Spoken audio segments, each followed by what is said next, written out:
La primera semana, hace 3 semanas, yo les hablé sobre la sociedad descartable, ¿se acuerdan? Y de cómo este sistema te programa para descartar y cada vez más. Y nos acostumbramos a descartar todo, incluidas las cosas que son importantes, como por ejemplo a Dios, a las personas y muchas veces a la familia. Y la semana pasada hablamos de la sociedad adulterada, que en esta sociedad todo se adultera y por una cuestión de tiempo un montón de información no les pude compartir.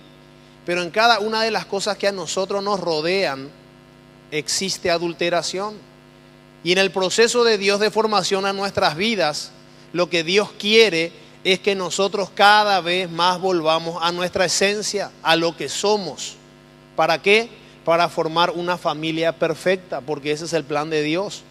Y en algún momento les hablaré, la definición de perfección de Dios no es lo mismo que nosotros pensamos que la gente nos dice.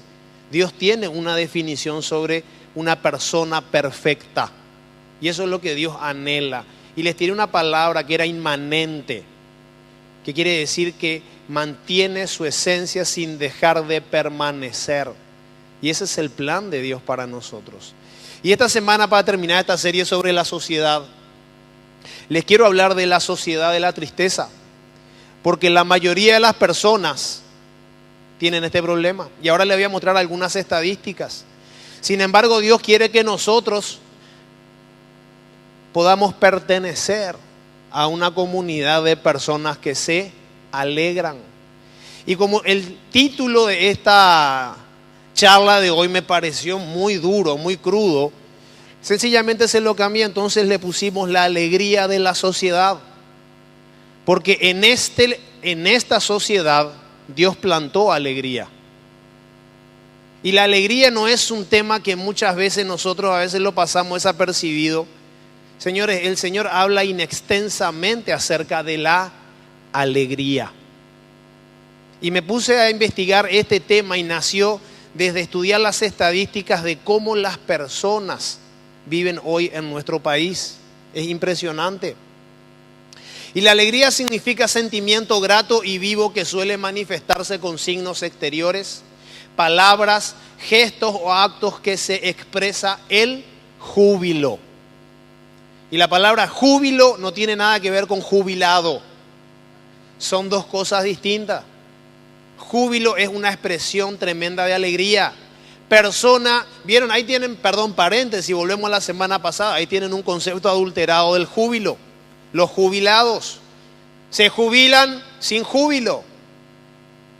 Y Dios no quiere eso para... Es más, en ninguna parte de la palabra vas a encontrar la palabra jubilación. Vas a encontrar júbilo. Es algo muy distinto, señores. Yo no me pienso jubilar. A mí el sistema no... Yo no le voy a dar permiso al sistema para que me diga hasta cuándo voy a ser útil. Porque si vos le permitís al sistema que te diga hasta cuándo sos útil, el sistema te va a robar la vida, te va a hacer trabajar 200 horas por semana y después vas a cobrar una jubilación sin júbilo. Y Dios no tiene esos planes para vos. Dice palabras, gestos o actos con que se expresa el júbilo. Persona que es causa de gozo o júbilo. Y me encanta porque dice persona. Persona. Persona. Y los sinónimos de alegría, miren lo que significa todo esto. Metido adentro de una persona. Contento, júbilo, alborozo, algazara. Palabras que usamos poco. Animación. Entusiasmo, teos es Dios, es dentro, tener un pedacito de Dios adentro. Felicidad, regocijo, diversión, esparcimiento, entretenimiento, gozo, regodeo, satisfacción, risa, hilaridad. Imagínate si yo le conozco de repente a alguien de aquí un día y le digo, che, tengo un primo que es así, ¿no te gustaría conocerlo? ¿Saben por qué? Porque este tipo de personas escasean.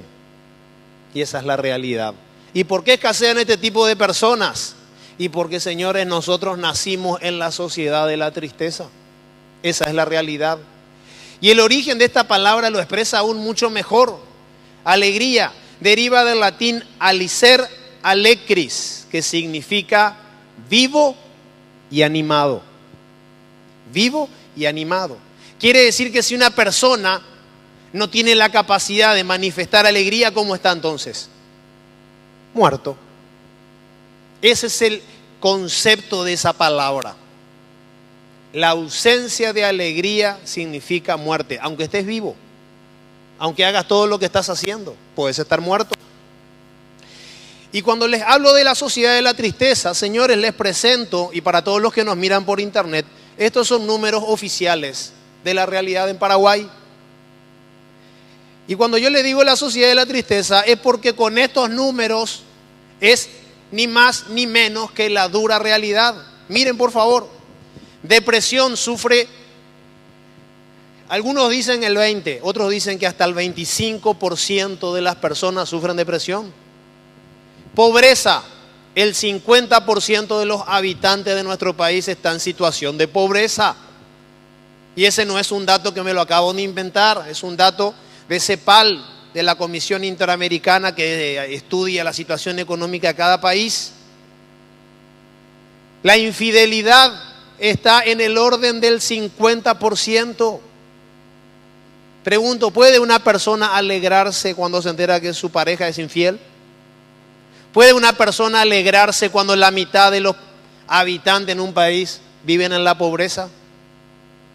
¿Puede uno alegrarse por cada 2 personas de las 10 que conoce están en depresión? Señores, las personas mayores de 35 años, el 60% tiene problemas de salud. Ya hoy. Hoy, 60%. Y yo les voy a hacer una pequeña reflexión. ¿Cuántos se acuerdan cuando tenían 12 años y estaban en 6º grado?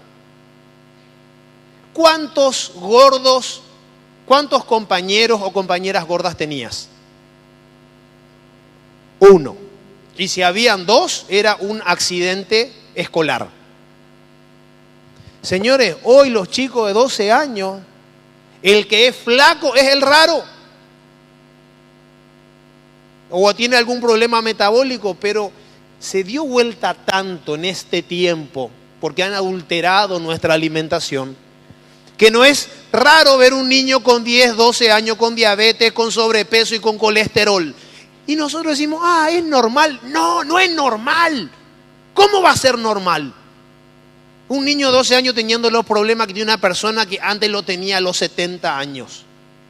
Señor, este sistema sigue con la misma idea, con el mismo espíritu desde que se fundó Babilonia.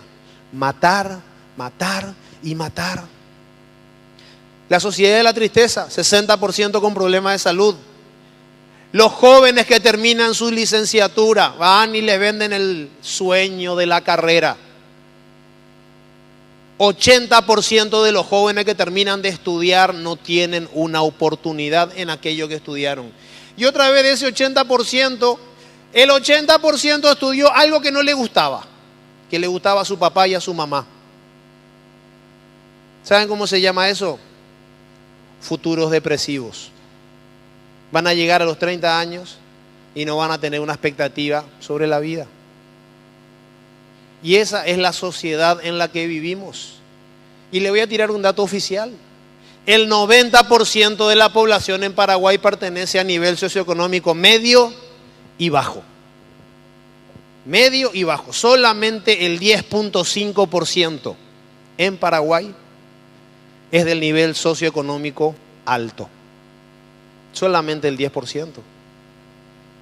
¿Y alguna vez ustedes se pusieron a pensar si eso está bien o está mal? ¿Alguna vez ustedes se pusieron a pensar si ustedes aceptaron eso en su subconsciente como algo normal? No, eso es lo que tienen, siempre tuvieron. Señores, no nos engañemos. Dice el Señor que nosotros pertenecemos a una selecta casta de gente bendecida.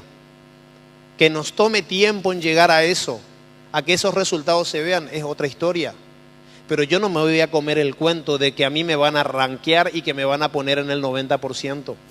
Porque mi riqueza no depende de lo que tengo en el dinero, en el bolsillo, o el dinero que tengo.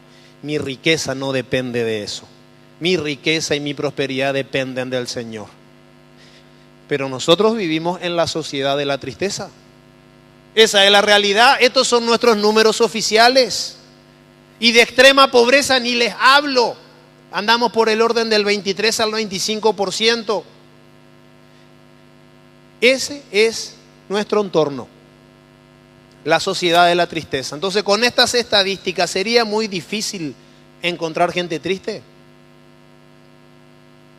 Volvamos un ratito, sumemos 20, 50, 50, 60, 80, 90. Aún ese selecto grupo del 10% de personas que pertenecen a nivel socioeconómico alto también sufren de depresión, tienen áreas de pobreza intelectual, tienen el mismo problema de infidelidad que tiene Juan Pérez, que no tiene un centavo partido al medio. Esta es la sociedad que nos rodea, la sociedad de la tristeza. Y esto tiene una explicación. En Juan 10:10, Jesús lo dijo y lo aclaró. El ladrón solo viene para robar, matar y destruir. Si vos no crees en Dios, por lo menos, si hay alguno acá, alguna vez de ateo me tocó llegar, por lo menos créele al diablo. Vos mirás la sociedad, lo que te rodea, y es eso que está ahí. Y Jesús lo explicó. El ladrón viene para robar, matar y destruir. Y esa es la sociedad en la que vivimos. La definición de perfección de Dios no es lo mismo que nosotros pensamos que la gente nos dice. Dios tiene una definición sobre una persona perfecta. Y eso es lo que Dios anhela. Y les tiré una palabra que era inmanente. La primera semana, hace 3 semanas, yo les hablé sobre la sociedad descartable. ¿Se acuerdan? Y de cómo este sistema te programa para descartar y cada vez más. Y nos acostumbramos a nuestras vidas. Lo que Dios quiere es que nosotros cada vez más volvamos a nuestra esencia, a lo que somos. ¿Para qué? Para formar una familia perfecta, porque ese es el plan de Dios. Y en algún momento les hablaba que en esta sociedad todo se adultera y por una cuestión de tiempo un montón de información no les pude compartir. Pero en cada una de las cosas que a nosotros nos rodean existe adulteración. Y en el proceso de Dios de formación a nuestra descartar todo, incluidas las cosas que son importantes, como por ejemplo a Dios, a las personas y muchas veces a la familia. Y la semana pasada hablamos de la sociedad adulterada.